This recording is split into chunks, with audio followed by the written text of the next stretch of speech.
Welcome, friends and fellow outdoor enthusiasts, to another episode of the Run from the Norm podcast.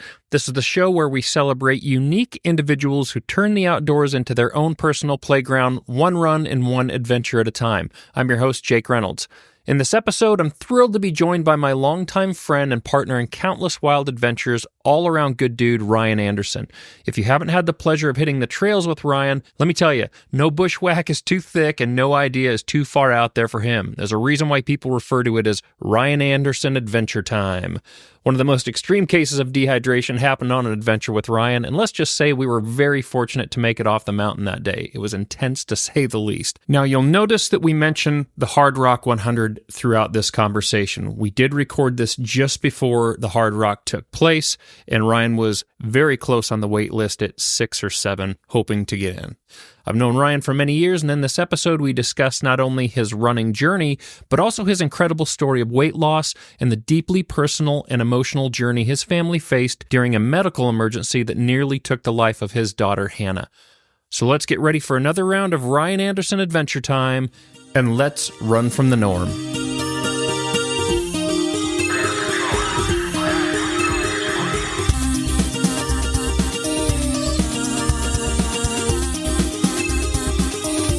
Mr. Ryan Anderson, thank you for taking some time to sit down and chat with me. We've known each other for, I was thinking about this. How long have we known each other now? I think it was 2011, 2012. I was thinking it was after Wilson Creek in 2012 was the first time we got together. Because we'd done the Celebration Park run where there was just a ton of people out there. It seemed like everybody was training all at the same time, running around Celebration Park. And it was somewhere really close to my first ultra, which was the Silver City. What was that distance on that one? That was Emily's race. That was 100K. Oh, that was 100K. That was my first ultra. Yeah, and we were doing Celebration because we were getting ready for Salt Flats, 100-miler. Okay, because it was, probably 20 people out there. Yeah. Okay, so let me backtrack real quick. What is it that got you into running in the first place? That's how we met, but what was your introduction to running, and what made you get out and want to engage in the first place? I would say I was an accidental runner. What do you mean by that? In 2009, let's see, I guess I was 34, going on 35 years old, and Michelle, my wife, had some medical problems. She was not feeling well and was really sick, and she ended up having E. coli. Oh my goodness, how'd she get that? Who knows? Oh. It had to have been, I'm guessing, from something like fast food or something, because Tainted burger? I'm guessing, because she prepares the meals at our house and she's the only one that got it. If it was something prepared at home, everybody would have got it. Everybody would have got it. And she ended up in like a 45-day period, she ended up with E. coli, a kidney stone, and mono. Oh my goodness. And just back to back to back. And so her body was just absolutely hammered.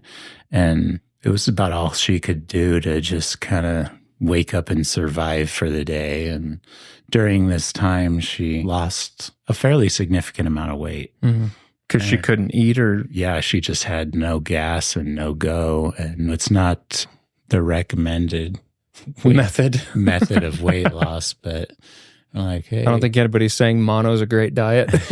Yeah. Anyway, it's like, you know what? Maybe this is the wake-up call. We need to lose some weight, because at the time I was over 320. And how tall are you? I'm 5'9". It's a pretty significant amount of weight. Yeah, really, really overweight. So this all happened. I think all of her stuff kind of happened about on Valentine's Day-ish. So the 45-day period kind of went through about April 1st, and that's about when I started to exercise. And we have a homeowners association gym thing. That, they have a few different machines, a couple of treadmills and ellipticals and recumbent bikes. And so I was doing that, and then we have a pool that opens up on Labor Day. So then I was doing that a little bit. And once Michelle got feeling better, she said, hey, maybe we could go for walks together at night. And I said, well, I'm kind of tired from doing my thing in the morning. Maybe you could just go for walks by yourself and I'll do my thing in the morning. And then I felt like kind of a turd for not joining her. So then I was doing my thing and joining her. And so my weight loss kind of really took off by doing a little bit of both. And you weren't doing anything up to that point. Do you change your eating habits as you're starting to exercise? Yeah, my food diet before all this was probably skip breakfast, have whatever I could find for lunch at work or go out to eat at lunch, and then Michelle always made great dinners at home, but then what would happen was I'd have mine plus seconds, and then I'd finish all the kids. That's my problem. Which is, a lot of people do that, and they end up having four meals for dinner. I feel guilty when I see food sitting there that could go to waste. I feel obligated to make it disappear. Right. Yeah, that was my biggest problem. So, not having it for breakfast and then double, tripling whatever at night. Right before you go to sleep. Yeah. So when you're exercising then, are you starting to pay attention to this? When I started keeping track, I was 318. I think in 5 months, I lost 100 pounds. Holy moly. Somewhere along the way, I realized I had a hernia, and I was really kind of bummed out about it because I was worried that I wasn't going to be able to continue my exercise that I was really starting to get into. Yeah. Mostly just because I was in a habit of doing it, and I didn't want to get out of it because I had to take, 2 weeks off to recover or something. And the doctor told me, well, these are all external type stitches that are in your muscle. It's not like an internal thing that's going to pop and cause you problems. So if you feel comfortable doing it, then do it. Then go for it. So when you started exercising, did you look up an exercise program, or did you just go in the gym and start throwing some weight? I have no imagination when it comes to weights, so I've almost never done weights. I know. I struggle with that too. Same thing. I still don't, but I do, a little weights here and there, but it was usually like the elliptical or the treadmill, which I hated. Yeah. Which was a kind of ironic. But just something to move your body. Yeah. And then the main thing, though, was when the pool opened, I would swim for an hour 5 days a week in the morning before work. And then on the weekend, we live out kind of South Boise, so I had this 20-mile bike ride loop that I would do. So my main stuff was swimming and biking. This might be an ignorant question on my part. I've never lost that significant amount of weight. How does your body feel when you lose 100 pounds? Is it a mental boost? Where's your head at when you've seen such a drastic weight loss? The physical difference, it seems fast, but it's relatively slow. So you're getting used to it slowly. The thing that doesn't happen as fast is the mental aspect. It was like one time Michelle came down to lunch and we were just kind of observing somebody walking around downtown. And I was like, hey, look at that guy. He's really thin. And she says, hey, you look just like that guy. And I'm like, no, I don't. She's like, yes, you do. You're not seeing that when you look in the mirror. It takes a while for your brain to reprocess the fact that you look like a certain way for whatever, 10, 12, 15 years or longer, and now you don't. And in your head, you're this person for a long time. Psychologically and mentally, It takes a long time to change that internal talk. That makes sense. Now, you said you were in the military. Before we started to record, we were sharing a story you were telling me about. There was a group of you, the boat you were on, you were taking turns on rowing machines, in essence, rowing from somewhere to Gibraltar Strait or something. We were deployed to the Mediterranean, and on our way home from deployment, they wanted to raise money for it. In the Navy, it's called morale, welfare, and recreation. It's kind of like they do fun things for people. Gotcha. So if we could keep the rowing machine running for 12 straight days from the Straits of Gibraltar, which is the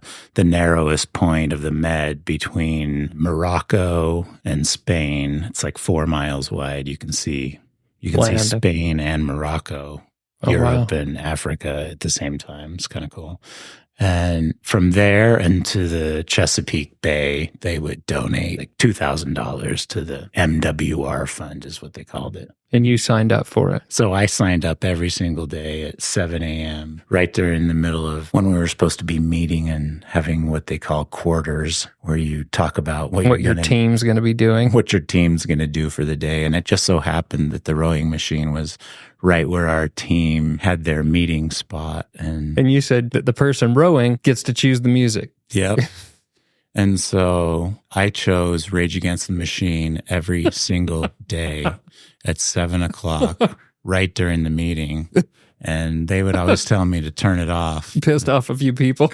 and I would say, hey, you want to choose the music? You need to sign up. Did any of them sign up? I don't know, but I never turned the music off.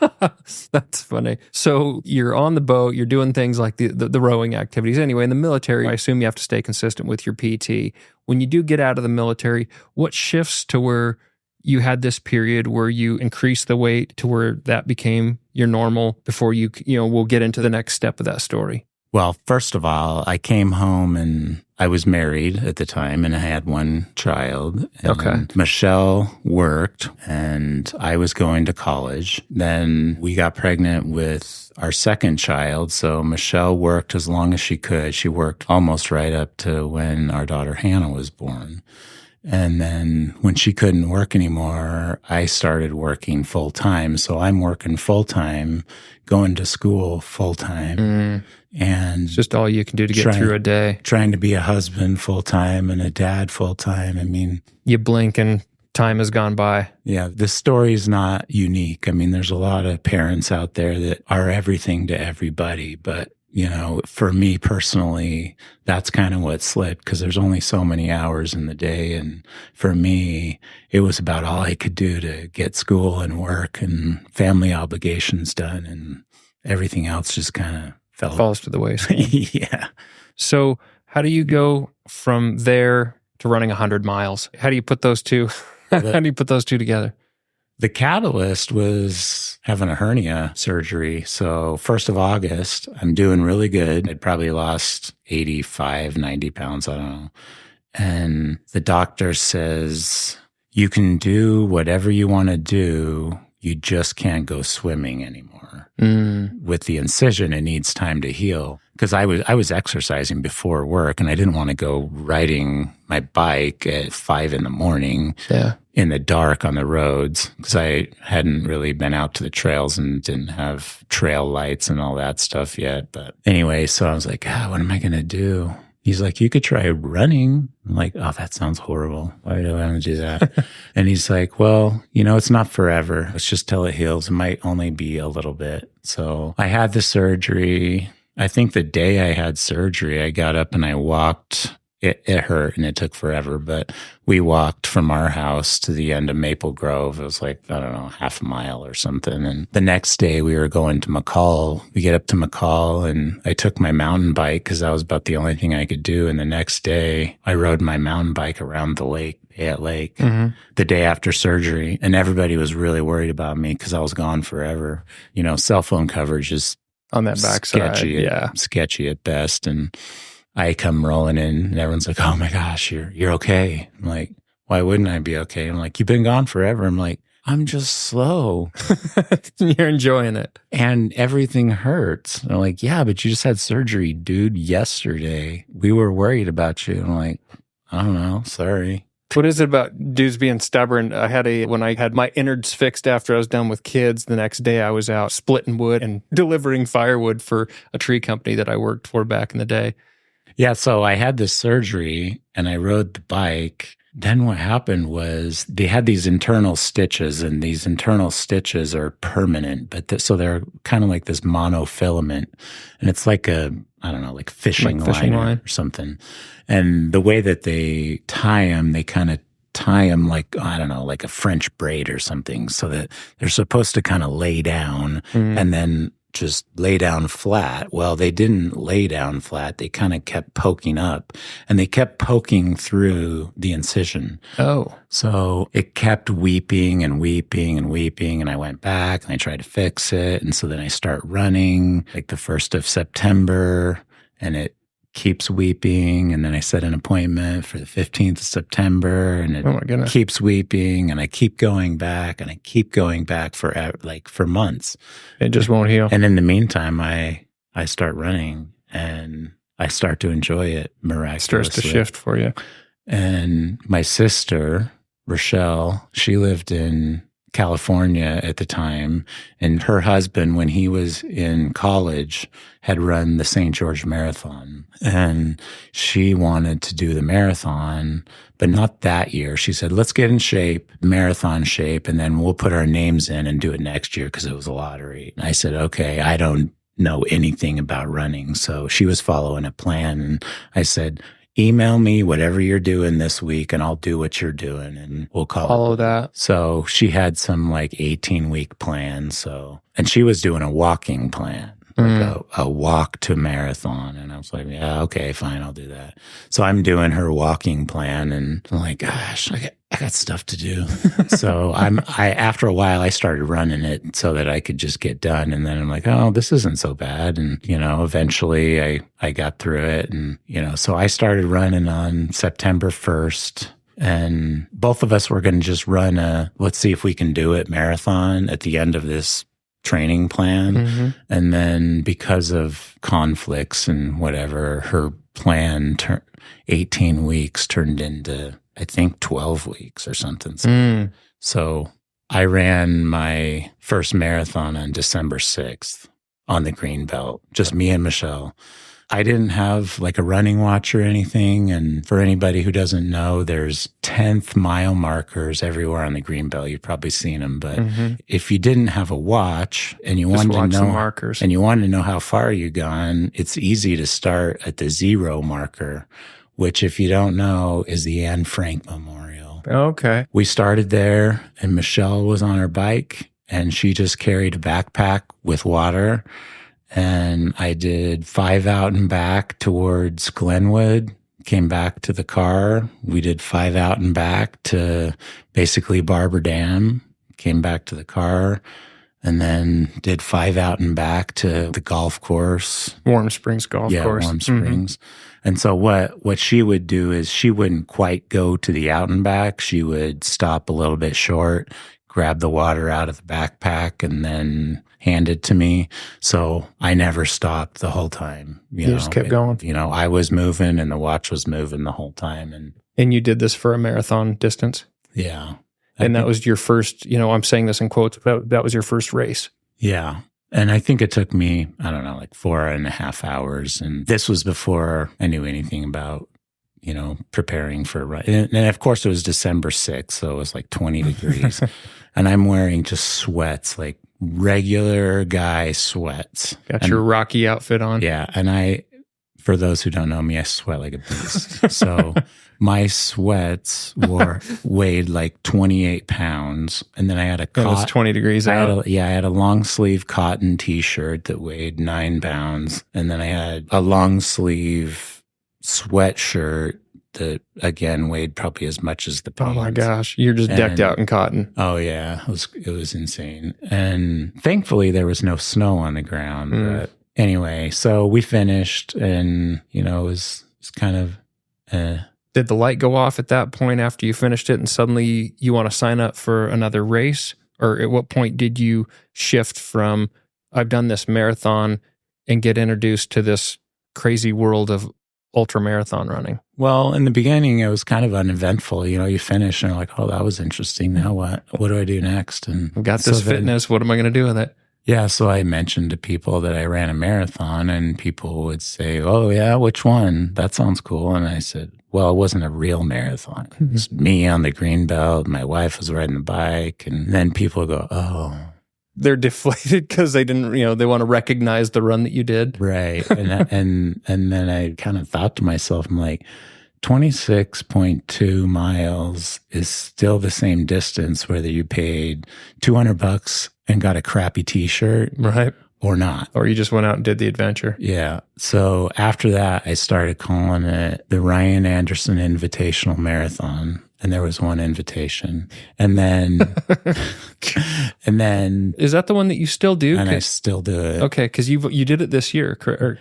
Yeah. And then there was a few years that I didn't do it. So now I call it the Ryan Anderson sort of annual invitational marathon. But you're back on track, and we'll get to what I'm thinking with the break there. Yeah. So the second year I ran with Andrea Simonson for her first marathon in the Greenbelt. okay. She did something similar. Okay. And then the next year I ran with Marcy Gabbert for her first marathon on the Greenbelt. And then after that, it was just me and one or two other people. It was Derek Calls ran with me and Christy Mechanic ran with me, and Drew Adams has run with me. Okay. And this year, David Emerson from Twin Falls joined me. So maybe I should invite some people to the invitational. Maybe they come Send with out a me, few but more than one invitation. I always think who's going to want to run Greenbelt in December, but you never know who's up for that event. we always have fun one way or another. I mean, we've done it when there's been 4 inches of powder on the Greenbelt. We've done it when it's been 45 degrees. We've done it when it's 10 degrees. Whatever it happens to be. And when we've started it, it's finished no matter what. In fact, this year, I was feeling so bad that I told him I was going to call it at halfway. So we stopped at halfway, and I said, I appreciate you guys coming. I'll buy you lunch. So we went to somewhere, and I bought them lunch. They left, and I went right back to the Greenbelt, and they finished. Did you really? Because I didn't want them to have to get on the struggle bus with me for another, I don't know how many hours it took me, but I was like, I'm going to finish, but I don't want to occupy somebody's entire day. So I went back out and I walked every step of the last, I don't know how long it was, 14 more miles or 13 miles or whatever. But you were committed that you had to get out there and finish it. Yeah, it was nice to finish, but I've had some good days out there. Derek and I one time ran a 320. Oh, wow. Just on a whim. Just out doing it. It was one of those days where if you let your negativity bubble up, we would have quit. We would have been eaten. We kind of joked that, we've run a lot together, and, there's been a lot of days where when the weather's crappy, we end up at Merritt's on State Street or IHOP. Yeah. Like, this looks like an IHOP day, and we just skip running and go have breakfast somewhere.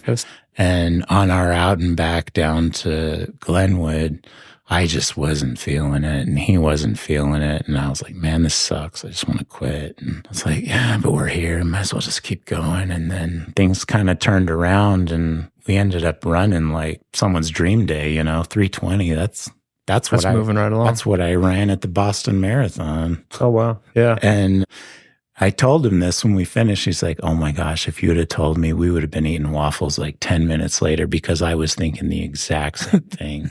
And we were right down there by Merritt's. Ready to go in. Down to by Glenwood. But, it was a good lesson, because when you're out running, if you ever let negativity like bubble up to the surface, it'll eat you. It'll eat you alive. Especially when you get into the ultra world. Yeah. Which I'd like to segue, because if you go through your ultra sign up, you ran since, 2010, 2011.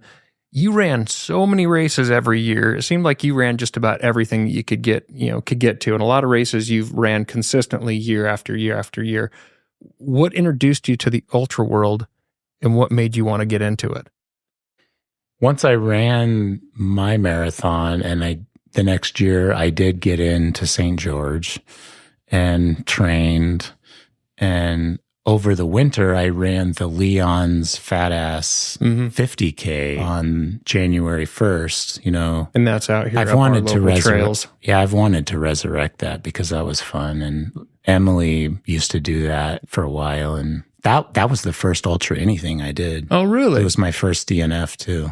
I DNF'd at mile 21, which was kind of funny, but I just wasn't ready because I'd been training for a marathon, and all the unevenness of the trail just destroyed me. Hate you. But I got to know people. I mean, that was the first day I met Dennis, and I met John Kinzer, and I met Ben, and I met Lynette and Donna Breswell. I met the OG crew from back in that day. Yeah, I met like 20 people. Well, I'm preparing for Boston because I had qualified at St. George. So I know all these trail runners, and they're doing all these fun things in the foothills. And I'm out going, well, I don't want to run in the foothills because I might hurt myself and twist an ankle and ruin my shot at Boston, and which is kind of ironic. I always think about that because when you do an ultra, the way you prep for an ultra is you go find the gnarliest thing and try and pound your body into the ground. Right. And when you're running a road marathon, you try and stay away from anything that might possibly hurt you. So you go from the fat ass run, and then what changes into where suddenly you're signing up for pretty much, run after run, month after month. And you've ran some big races too. I mean, you've ran Western States, you ran Wasatch, you ran the Bear multiple times. Well, I think what initially got me into it was I'm watching these guys, they're just out having fun. And I'm out running pace and running distance and, really focusing on all the details. Do you track all your mileage and your stats and all that? I did more when I was road running. Now it's just like I have all the detail, but I don't look at it. Gotcha. Like, okay. That's interesting. Whatever. Yeah. Versus when I was road running, it was dissect every little thing. Yeah. So get better at it. But anyway, so when I was doing Boston, everyone's like, aren't you excited? I'm like, yeah, I'm excited for it to be over so I can go run the Pocatello 50. I can't wait to get out on the trails and go have fun in the mountains. Honestly, that was what I was looking forward to that whole spring was Boston to be over. So I could get out and play in the hills. I could go run the Pocatello 50. Interesting. And then I got my butt handed to me. And I was like third from last or something. Just the mountains and the elevation, the altitude, I didn't respect it. And it got you. So I came, after that, I really buckled down on trying to be prepared for the distance and the game, altitude and all of that. So I always think when I think of first getting my ass handed to me, it's Speed Goat, which you've actually done Speed Goat multiple times too. That is an absolutely brutal course. And I probably should have given it more respect than I did going, when it first started and you take off. But that run absolutely whooped my ass. And that was a huge learning experience, which actually will lead to a question. Out of all the races that you've done, the highs and the lows and everything that you've experienced, what would you say is the most important lesson that you've learned out of all of the experiences that you've had with these races? I was at Pocatello this year. Last couple of years, I've volunteered at mile 86 of the 100-miler at South Scout. And it's fun to see what people look like at the end. I've run plenty of races and I know what people look like at the end because I've been there and done that. But I was there and I jumped in with a guy and he was struggling and he's like, well, I'm going to be slow. And I said, oh, I don't care. I'm just here for a good time and I'm preparing for a race and I just need time on my feet and we'll just hang out and we'll have a good time. Right. So we're taking off and I start telling him about my experiences at Pocatello and I have two of them. My first one was my very first ultra and I got my butt handed to me and I was second or third from last or whatever it was. It's a tough course.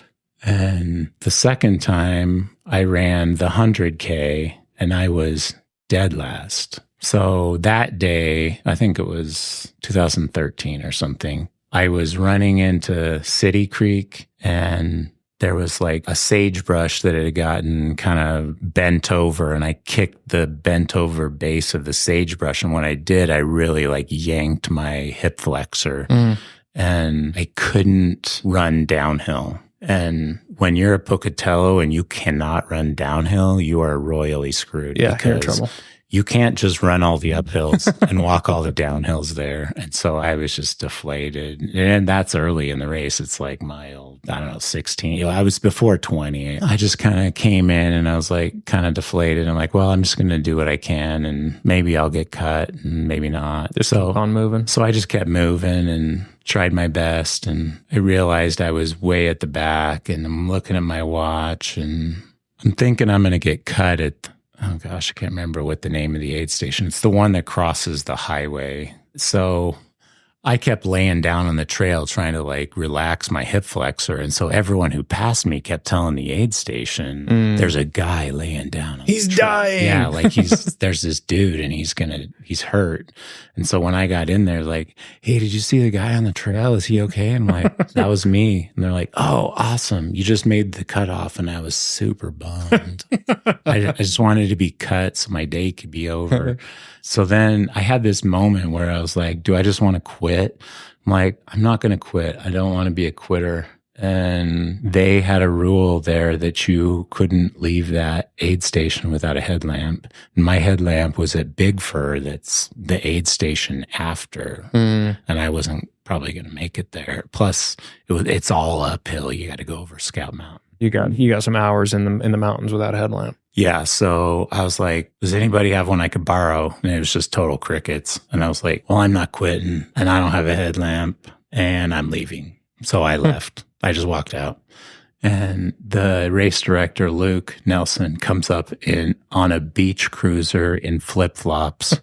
And he goes, are you the guy that was laying down on the trail? And I was like, yeah. And he's like, what are you doing? Do you have a headlamp? And I'm like, yeah, it's in my bag at Big Fur. I'm just going to get it. I'm just going to go as hard as I can, see if I can get it. He goes into the aid station and he goes, hey, has anybody got a headlamp this dude can borrow?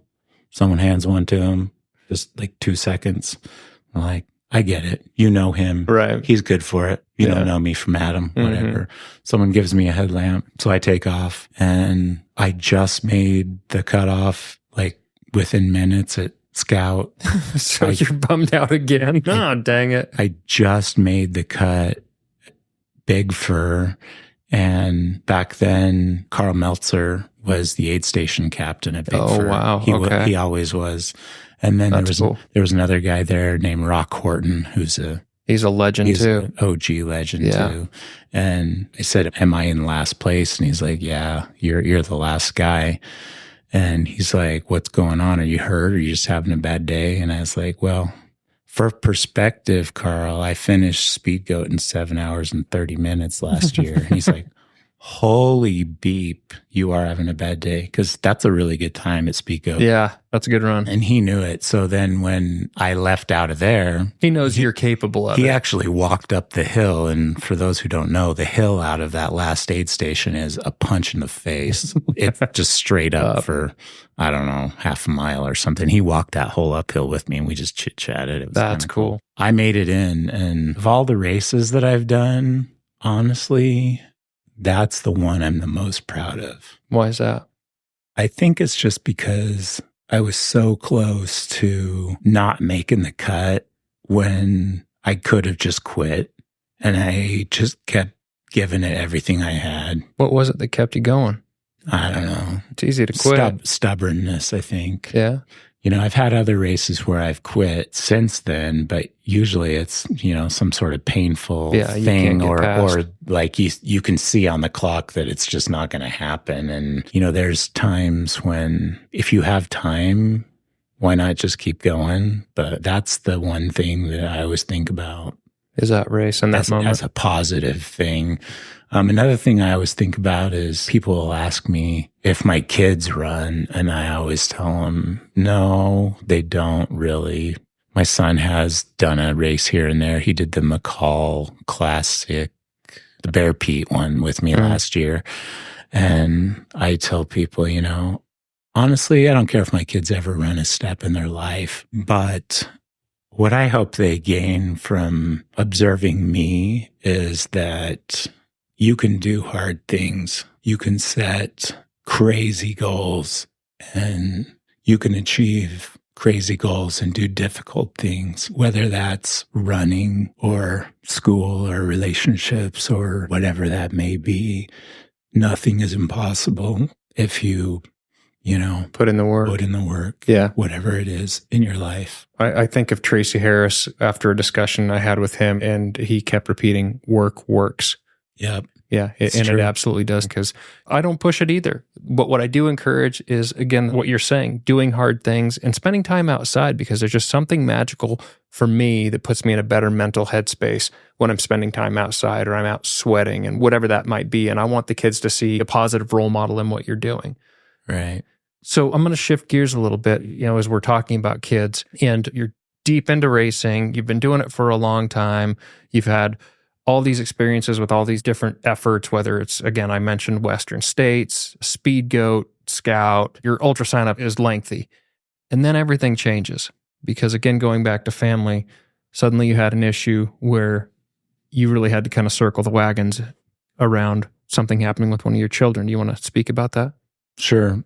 In 2016, my daughter, Hannah, she went to a friend's house for a birthday party, and kind of uneventful, normal teenage thing. She was 16 years old and was at this party, and Michelle and I are home watching a Netflix movie, and we asked our older daughter to take her, I think.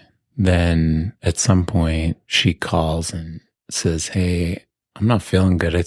Can you come get me?" And we're like, "Oh man, really? We're in the middle of a movie. Can you seriously?" Plot's getting good. And she's like, "Yeah, I don't feel good." So then we asked our older daughter, "Hey, can you go get her?"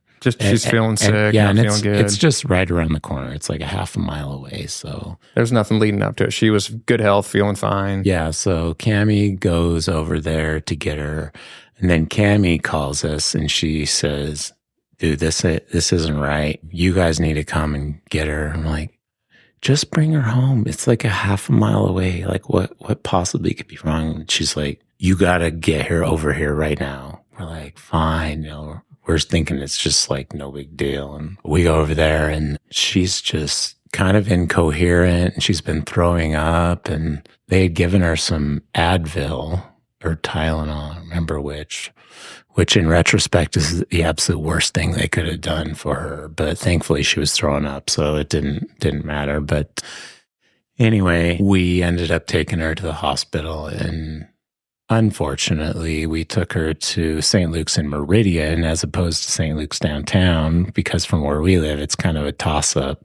Mm-hmm. And so we went to the Meridian one, but we go in there and they said, "Well, is there anything going on?" And we're like, "Well, she was feeling pretty good earlier, and then now all of a sudden she has this crazy, crazy headache and she's throwing up." And they're like, "Have you noticed anything different about her lately?" And like, "I don't know. She's got these red spots all over her arm and all over her back." And you could just see the nurse, like her whole demeanor, her whole face just completely changed. And I knew in that moment that she knew exactly what it was, but she didn't say anything. And she's like, "Well, we're going to have to run some tests." What it turned out to be was a condition called ITP, which is short for idiothrombocytopenia, which is big fancy medical terminology for your body's killing its own platelets.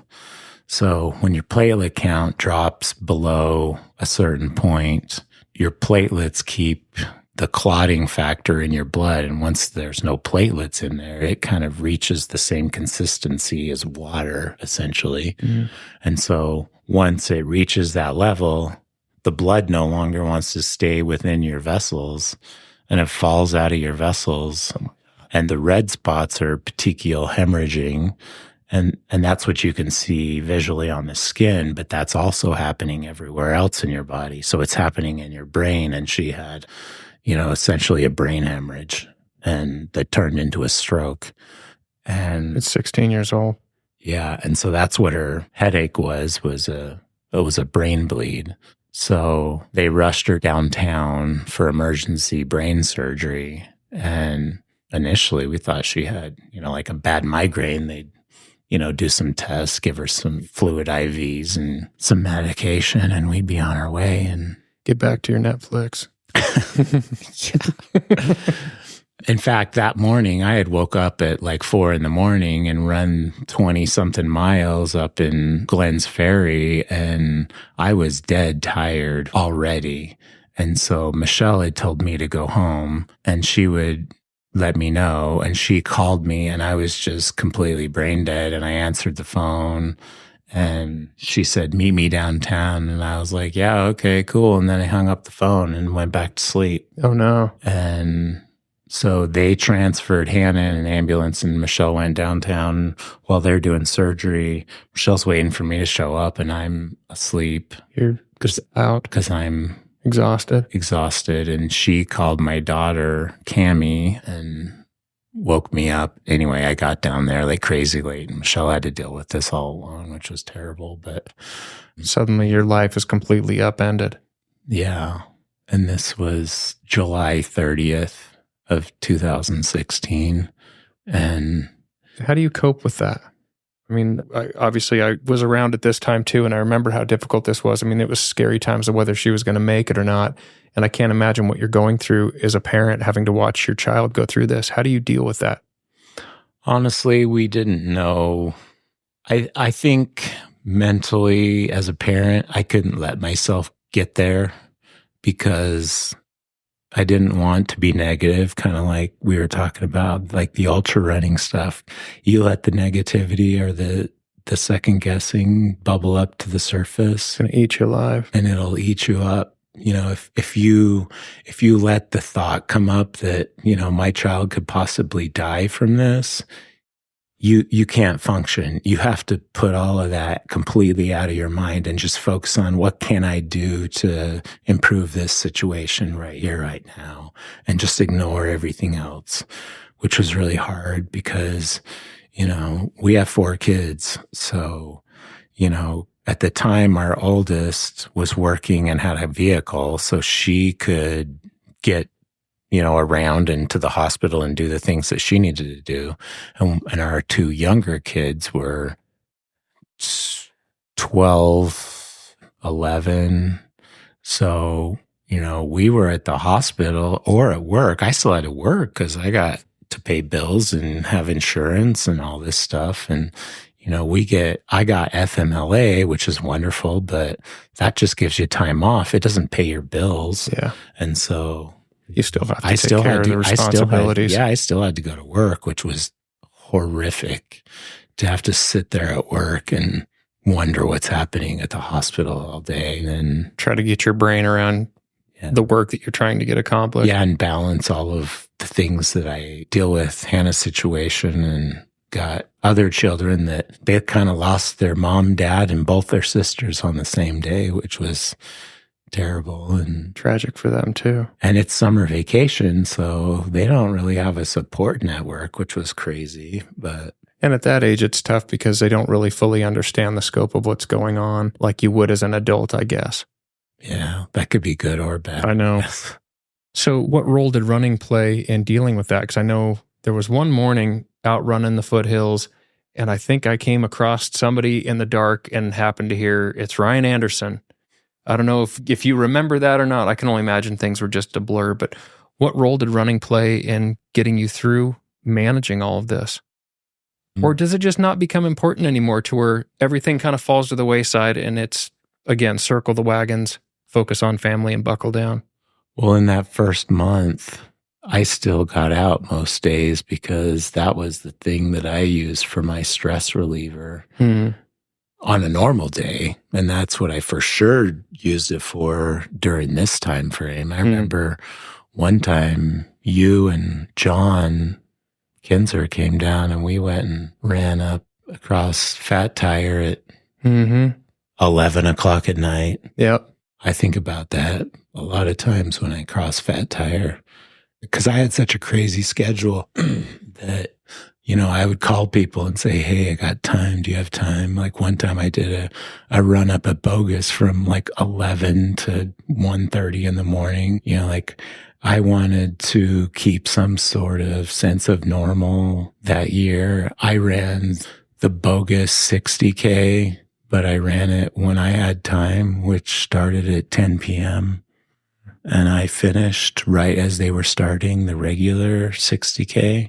And it was funny because I think Holly was doing the start line, like, okay, the flags are pink and, you know, here's the aid stations and, you know, we're about ready to start. And, oh, here's our first finisher. Ryan's coming down whatever the trail is. And I got kind of cheered in at, you know, 5:57 in the morning or whatever time it was. And we'd been out all night long and she let me run it on my schedule because take an official time. And as soon as I finished, I got in the car and went straight to the hospital. So as you're going through all this and trying to maintain this balance and processing, I can only imagine that things get pretty dark. Did you find yourself slipping into depression? And if so, how do you find your way out of that? You know, I don't think it happened in the beginning because we were just so focused on so much going on. Yeah, everything that was going on. You know, there's something day to day, like you're always having to focus on, you know, there's always decisions to be made. The one thing that I do remember that was very difficult was kind of being stuck in this no man's land of you could never be too happy with good news because bad news is right around the corner. And you could never be too low because you had to be present and available to make life-altering decisions right now at a moment's notice. And so, when there was a good day, it was hard to be excited because things would always change at a moment's notice. Like the hardest day was, she was in a coma for like 5 weeks, and it was kind of a chemical-induced coma because they wanted her body to heal and for her platelets to recover, and they weren't recovering. And they couldn't do surgery because typically doing a splenectomy, removing your spleen, can stop the progression of the platelet destruction, but they can't do surgery with your platelet count. So Because you just keep bleeding. yeah, you'd bleed to death. And so they're like, we have to wait until she's recovered to a point where we have a backup. We can't do it when she's 0. She'll bleed to death. We need it when she's at a decent number. So one day she's up to like 80 or something. Normal platelet range is like 150 to like 400 is the number. With infusions, was it like 70 or something? So we're excited, I'm like, hey, she's having a good day. I'm down in the lobby. I'm buying coffee for all the nurses. My family's going to come up. I think it was a Sunday. And somebody that I know from my neighborhood was going to buy our family, like, order in Olive Garden. It was just like everything was kind of going really great. And then the doctors pulled Michelle and I away from family and said, we need to talk. Okay, well, she's having a good day. She's at a point where we have some leeway. I think today's the day we need to do surgery. Like, oh my gosh, just like that? Just right now. And it's Sunday, so it's not crazy in here. We can get into the surgery like right now. And they're like, we've already called all the support people that we need, and they can be here in 20 minutes or whatever. Michelle's asking questions. She's like, well, what's this mean? What are the chances that this works when you do a splenectomy? And they said, well, 75% of the time, a splenectomy just completely stops the platelet destruction. And we both kind of look at each other. And then I said, well, what about the other 25% of the time? And they didn't say anything. They just looked at us with kind of a, Yeah, what do you say? But it's implied. Yeah. How the hell do you make that decision? Yeah. Knowing that there's such a big risk for your child? I've always told people, hey, I'm a betting man. I'll take 3-1 odds every day of the week. But when the other end of the odds are life and death, that's not great. Changes the game. And honestly, that was probably one of the hardest days of my life. Mostly, I think the hardest part is when you're in that situation, before surgery, they always make you sign a piece of paper that says you're not going to sue us. And, if things go bad, we've discussed the things that can go wrong and that you're aware of all of these things. And they have to cover their bases. They have to cover their butts. Mm-hmm. And I probably had to sign 20 of those sheets of paper. And after a while, it just got to be so calm, and I didn't even ask any questions. It's not even an option at some point. Because like this one, I can't say no, because the other option is you don't do anything, and then, the potential is a lot worse. Yeah. So anyway, it was like, well, we got to do something. Trust the medical professionals. Yeah. So thankfully, things worked out. And Hannah is doing well now. She did come through this. She had the splenectomy, the platelets recovered eventually, but once she woke up, she had lost all of her muscle mass. She'd been incapacitated for so long, had to relearn everything. She had to learn everything. She couldn't walk, talk, sit up, feed herself. With the stroke, she had no cognitive function. She had a condition called aphasia, where it's like your neurofunctions are clicking and your muscular functions are clicking, but they're not talking to each other. Mm-hmm. So like you could look at her and she could look at you and you'd say blink once for yes, and she'd just stare at you.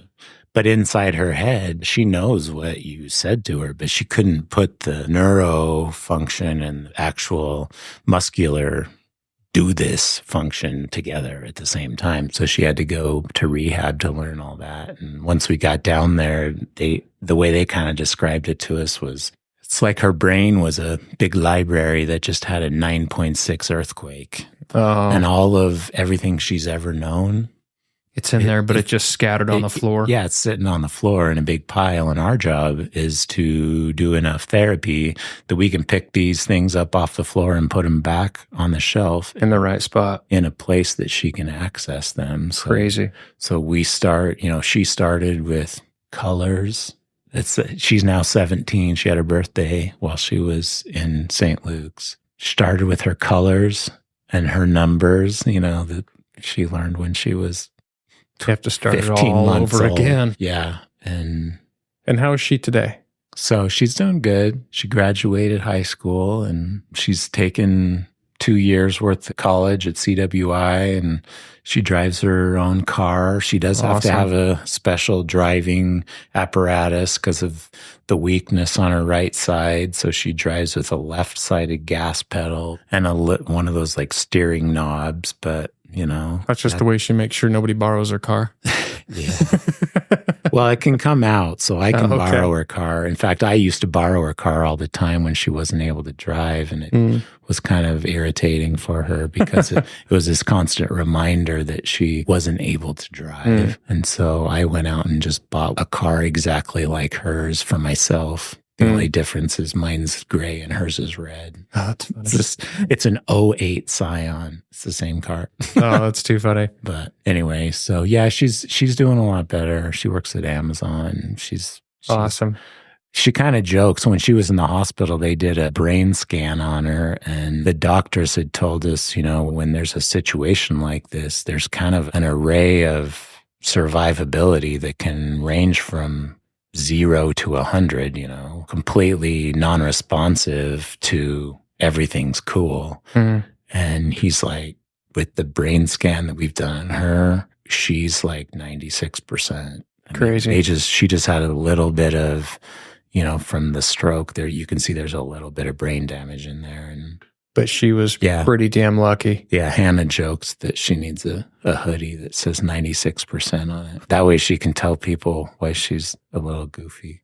Oh, that's too funny. Well, at least she's got a sense of humor. She does it. Through the whole thing, she always had a great attitude. I mean, there's people that get bent out of shape when their coffee isn't made right or someone cuts them off, and that puts everything in perspective. In traffic. And when she woke up, I asked her, what did you think when you were aware and realized that you couldn't talk and you couldn't eat and you couldn't do anything? You were like a complete almost invalid in your bed. And she goes, well, I knew that I was in the hospital, so it must be bad. I knew that everyone who came to see me was crying. So something terrible must have happened. But I'm alive, so can't all be bad. Perspective. And, the resilience. Yeah, and she just had a great attitude about it. And I'm like, man, if I was in your position, I'd probably just sit there and cry all day long about how terrible my life was. And they did tell us at the hospital, older people, they just struggle because younger people just have this positive outlook like, that's cool. We'll fix this. Got to bounce back from it. When you're 50 or 60 or 70, you're like, my life's over. It seems like in the world. I was telling you, I hurt my back. I've been dealing with sciatica. It's like, oh my God, my life is over. I'm never going to be able to move like I did. So she has made this amazing recovery. That's awesome to hear. And when was the recovery, would you say, I don't know if it's ever complete, but at what point was she kind of getting back to a normal routine to where you started seeing some normalcy in your life and your family's life? Well, when she came back, we were in St. Luke's till, mid-October that year. So, and what year is this? This is 16, so August, September, October. And then we were down in Salt Lake for 2 months. And then when we came home mid-December, she says, Dad, I want to go back to school in the spring semester. And I said, I can't believe I'm going to say this, but I don't even care if you ever go to school again. Your main job is to go to therapy, regain everything you lost, just get better. And she said, what I need to get better is to stop being a hospital charity case and be with my friends and do the normal things that normal people my age do, like go to school and, just get back to normal. Sure. And so after all of this of, 5.5 months, she came home December 16th. She started right back at Mountain View on like January 20th, which baffled me. She's in a wheelchair, got a zipper head, no hair. And she just wants to go. Yeah. And I'm like, aren't you worried about what people are going to think or say or whatever? And she's like, I don't care what anybody has to say about me. That's their problem, not mine. Yep, absolutely. She's had a great attitude about it. And she goes, plus I got a wheelchair, so I get out early. So I'll get in the passing period early and I don't have to deal with all these idiots. That's awesome. She maintains a bright spot to everything through the whole thing. That's crazy. Yeah, so Michelle had to go to like 1 million therapy appointments with her for a long time, but it was probably, I don't know, a year and a half before it was kind of like back to normal. Well, it's amazing that after going through all this, she made such really a miraculous recovery and was so ready to find her sense of normal again. Yeah. So now I'm going to kind of steer left a little bit here. So as I'm going through and I'm looking at your ultra sign up, every year there's a race pretty much every month, every 2 months. And then there was a gap, 2019 to 2022. There was a 2 or 3 year gap where I don't see anything. It was really like 2016. The only thing that happened between there was the frenzy. I was the only person that did the frenzy every year. Yeah, I did see that. And finished it, but I wasn't in shape to do the frenzy in 17, 18, or 19, or whatever it was. So after having such a commitment to your life is really, it's running, you're getting out and you're doing these things and you're getting in shape to run these efforts. What was the final straw where you just put it all to the side? And then what was the catalyst that made you decide to get back into it again?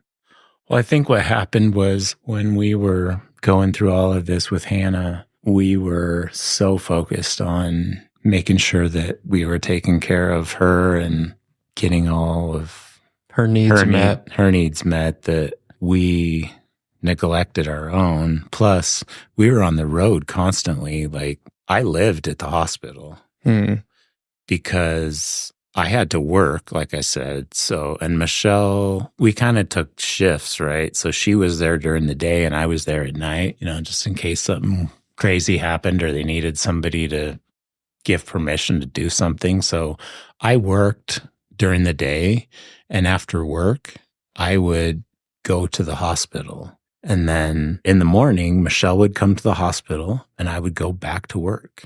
Just take a bird bath with a washcloth and... Well, we had locker rooms at work, and then we also had access to a shower at St. Luke's. But, sometimes people would ask me, is there anything I can do for you at home? And I'm like, I don't know. I haven't been home in 2 weeks. Anyway, so then when we went to Salt Lake, one of us would stay for a week. And then on Friday, the other one would come back and Michelle would stay for a week. So we took turns. Thankfully, I was able to use my FMLA and make it work. I got to the point where I'm like, I don't even care if they're paying me. I need to be here with my family more than I need to get paid. So if I have to, I'm just going to take my savings and, do what you have to do what I got to do for money, but I need to be here. So as that all happens and, Hannah gets better and now we don't have a crisis to manage. And there's this big kind of letdown from all of the riding that adrenaline craziness. Then it's like, I think I realized that I just lost my passion for running. It probably was as much, it just took such an emotional toll on me that I needed to take a break from everything. Yeah. And so then, less to think about. Yeah. Then when I took a break from everything, you get out of shape. And then when you try and do what you used to do. Yeah, then it's not as much fun because it hurts. Yeah. You can't go as far. You can't do a loop because you're too damn slow. You remember all the things that you could do and the shape that you were in, and it's a huge blow to your ego that you can't go out and, like you say, run those same loops and maintain a pace. Or Yeah, so then when I would go, I would come back feeling worse than when I went. I understand. And it was such a negative feeling that I just stopped altogether. And that's kind of when I started doing like the woodworking thing. I picked up woodworking because I was like, I need a hobby that's not running because this is so negative in my head that I need something else that I can do. Yeah. So are you still doing woodwork? occasionally I made something for the CFO at Idaho Power the other day that he thought was pretty cool. What'd you make? Oh, we were sitting in a meeting one time and he was talking about how he was going to adjust something. And I said, whoa, that sounds like you're trying to like set earnings. And he goes, Ryan, that's strong language. That's against the rules. What I call it is preserving optionality. What we do in our job is we reserve future options. So because we're financial forecasters, that's what I do at Idaho Power. And I was like, oh, that's really nice. I'm going to write that down. So I got this piece of curly maple, and then I got this finish that people put on gun stocks. And he's a hunter, so I put this gun stock finish on it. And then you apply it with a heat gun, and it makes the curly maple just really pop like a violin look. Oh, wow. Or something. A mile deep. And yeah. And anyway, I gave it to him. He thought it was pretty funny. Oh, that's cool. So how has your running changed now? I'm not sure if you're training like you used to. What's your relationship with running now, and what's it look like for you? Well, back in 2021, Michelle could see how negative this whole thing was for me and that I'd gained a bunch of weight and the both of us needed to do something a little more positive with our lives and our time. And so we decided we were going to try and get back in shape again. And so the two of us started on a weight loss plan again. And on the 1st of January, which I always told myself I would never do, like I've never set a New Year's resolution. I just think they're a waste of time. I didn't set this one. It just happened that we started on the 1st of January, but we just started with eating better because that's always the number one thing. You know, I've hardly ever lost weight running. It's always eating is my problem because I eat everything. Yeah. I ran whatever that many miles, so now I can eat the whole bag of Sour Patch Kids. Yeah, so I'd lost like 75 pounds before I ever exercised at all. Oh, wow. Okay. And I met David Emerson at the Pulse Run in May, and I asked him if I could come and be like a crew chief for him at Bear. And he's like, well, why don't you pace me? And I was like, well, I don't run. I'm trying to get in shape, but right now I just not there. I don't know if I could run to pace you, but you know, I'm trying. I'm trying to get there. So then later in the summer we got together for a couple of runs and I said, you know, maybe I could jump in like from Franklin. For those who don't know, that's like mile 62 and run to like the ski resort at mile 75. So like 13 miles. And then maybe I could jump in again, you know, because I've had foot problems. I've just been kicking my butt for a bunch of years. That's the other problem. So I told him I'd do that little stretch, get off my feet, ice my foot down. Maybe I'll join you from Ranger Dip, which is like mile 93 or something, down to the finish. So the last 7 miles. And believe it or not, I trained harder to be a pacer for David than most 100-milers I've ever. Really? Is it because of the commitment to somebody else, supporting somebody else? Yeah, I think so. I think it was just different to feel like I'm not doing this for myself. I'm doing it for someone else. And so I want to live up to this commitment, even though I told him I was just going to be a crew guy. But it's a responsibility. Yeah. And so I was running a lot to be a maybe pacer. And then by the end of the summer, I was like, dude, I'm all in now. I'm going to run. Feeling good. I'm going to run from 62 to the end. So whatever that is, 38 miles. And I joined him for it and I felt really good and he had a great time and nice. We had a good time together through the night. It was fun. That's awesome. And then I signed up for my first 100-miler in 6 years. the next spring to run the Buffalo Run. Oh, wow. Going to go back to that one. And I hired a coach for the first time in my life. Is it helping? I've never done that, but I've been interested. So this was 21. So I hired the coach in the summer or fall, I guess, for the spring and then into the summer of 22. And I was like, I know how to do this. I've ran I don't know, at this point, 1,400 milers. Yeah. You've ran the distance. You know that it's a roller coaster. I just need someone to be accountable to, kind of like how I was more accountable to being a pacer than I was to myself. Because if it's just me, I just kind of oh, what sounds fun today? Yeah. And that worked for a long time. Well, now that I'm not a spring chicken anymore, I need to mix it up, be a little more focused. And I think it helped me to have somebody to be accountable to and to mix it up in a way that maybe I wouldn't have mixed it up. And, when I went to the Buffalo Run in 23, anyway, when I went to that 100-miler, I was feeling really good and I ended up third place. Oh, wow. That's a hell of a bounce back. Yeah. It's one of those races too, though. It's like, it just depends on who shows up. Yeah. Because it's But you have to run that race smart. Yeah, it's an early season race. Mm-hmm. And that year it started on Thursday, which is ridiculous. But, so that kept the numbers down, which was good. But it worked out. I came in right behind the lady who won the Cocodona 250 this year. Oh, my goodness. So I felt pretty solid about that. Yeah, I would too. So with all these races, all these adventures and stuff you've been on, do you have any bucket list adventures or races that you still want to accomplish? What's at the top of it right now? I still want to do Hard Rock one of these years, but I'm number 7 on the wait list right now, but it's probably not going to happen.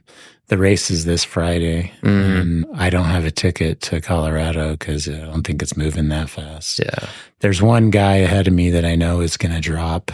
One of the pro guys had an appendix out yesterday. So he's like, probably not going to show. I'm going to wait and see how it goes. See if I'm going to drop out or not. Like, he's out. So that means I'm number 6. But so Hard Rock, that's the bucket list one then. Yeah. I've heard people say, hey, the trail's open every day of the year. You can go do it for free.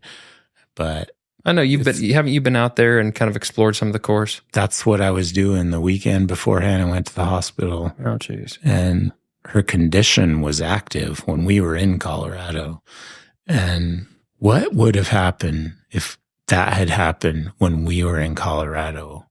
Would our kids, like my older daughter, would she have taken her to the hospital? That's a lot of responsibility for a 18-year-old to say, I'm taking someone to the ER. And the other thing that was just serendipitous, honestly, was that she was at a friend's house. Mm-hmm.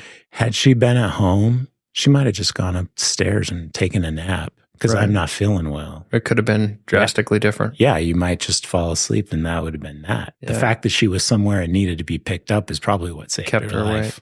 Anyway, yeah, I was there that year. I ran from Telluride to Silverton, essentially. And, it was rough, but I think I could do it given the chance. Well, fingers crossed, even if it doesn't work out this year, that you can mark that off your bucket list. Yeah, I'm at the point too where, when I first started, I was doing everything that I could drive to, right? So everything local, Bear, Wasatch, Scout, Beaverhead. Yeah. Beaverhead's a beautiful course too. I'm Tough. How do we not mention I'm Tough? How many memories do we have there?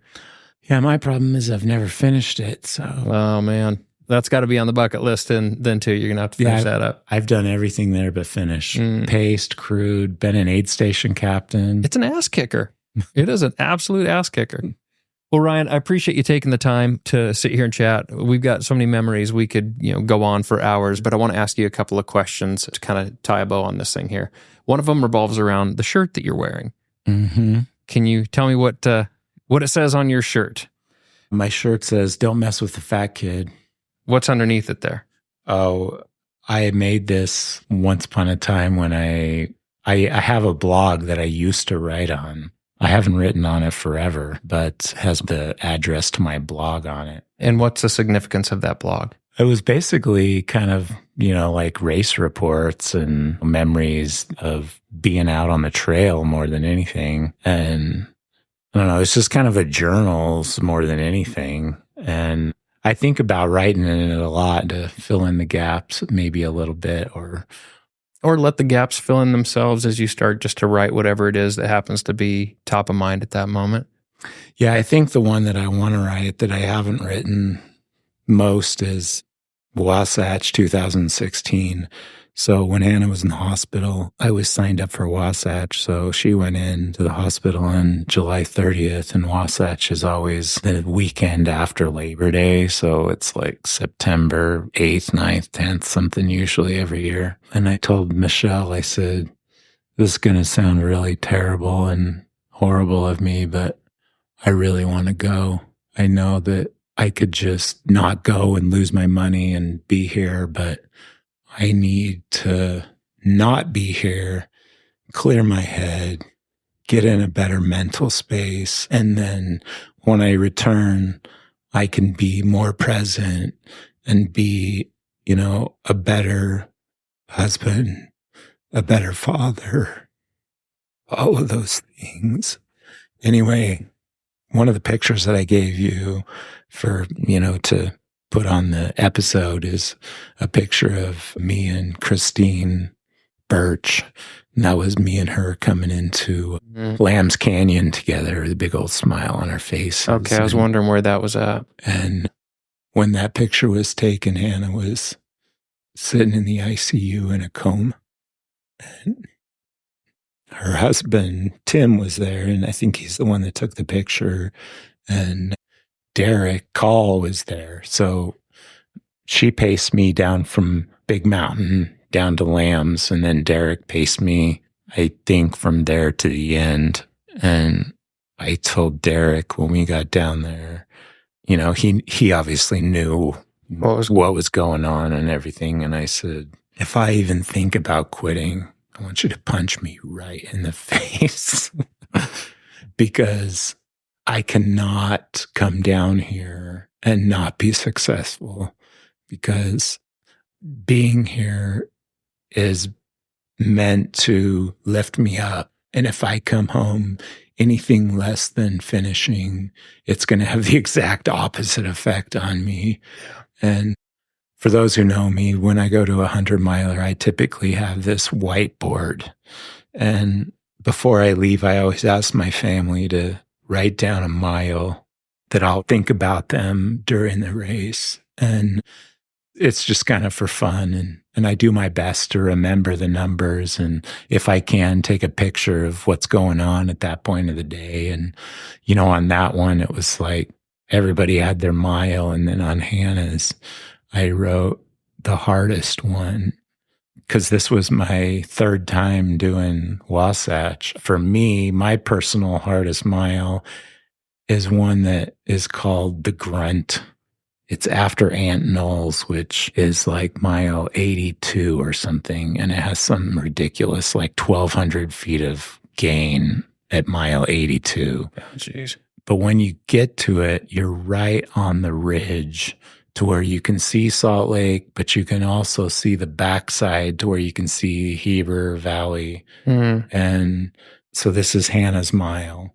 And when we got to the top of the ridge was right when the sun peaked over the horizon. And that year was like a fire year. I think every year is practically a fire year by the time you get to September. But we were standing on the ridge just as the sun came up, and it was that like blood red fire sunrise. Just intense. Yeah, it was just one of these like perfect moments, perfect timing.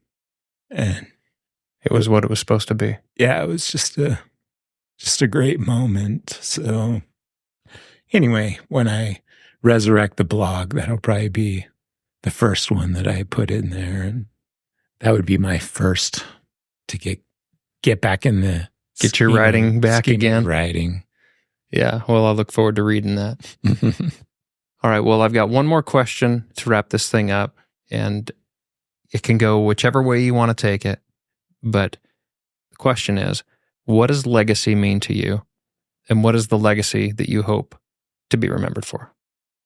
I think it's kind of like we were talking earlier about how when I tell my kids, I don't care if they ever run, I just hope that through my example, as a father and as a runner and, somebody who works hard, that, they can see that you can do hard things and you can set difficult goals and you can achieve things if you just put the work in. And try. Yep. I love that. That's beautiful. And consistency, that's really, with, running for sure, but, with everything in life, consistency is the thing that gets you there. It's just, you got to put in the reps. Yeah, a little bit of positive movement in the right direction. Every little bit helps every day. And that's what I hope they remember me for. I know because we had these conversations with them, when times were really difficult, that I was calm under pressure. I think that was a positive thing for them as well, which is really, really hard. Hard to do. I can only imagine. Well, Ryan, thank you so much for taking this time. Not just from a casual relationship of running. You've become a very good friend of mine over the years. We've shared some amazing adventures. And I just want to end this by saying thank you very much for the inspiration you've been to me, because where I really came into this ultra running scene and was introduced to anybody really was that Celebration Park run. And one of my favorite pictures of the entirety of my running career is the picture of you and I running next to each other. I didn't know what the hell I was doing. I had, my Camelback hiking water vest, whatever it was on. But that time that you spent running with me and chatting with me when I went out there and didn't know a single person, I don't know if you know how much it meant to me. You brought me in and I felt welcome, even though I was just this random person that showed up. You made me feel welcome, and we built this friendship and had all these amazing memories and adventures over the years. And I want to say thank you so much for everything that we've shared and for your friendship. Thank you. With that, I'm going to say thanks again for taking the time to sit down and chat with me, and hopefully we're going to be on the trails again here together soon. Yeah. All right. Thanks.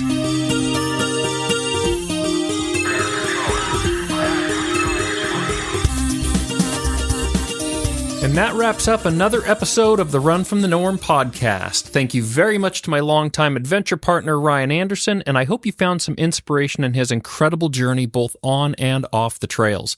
As always, I want to say a sincere thank you to you for sharing your time with us. And if you're enjoying what we're doing, please follow the Run from the Norm Facebook page and check out runfromthenorm.com for updates on new podcast releases.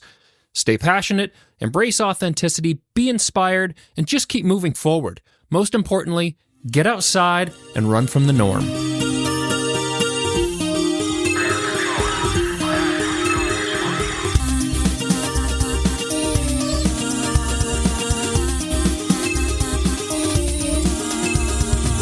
Check that mic, make sure it sound right, boy.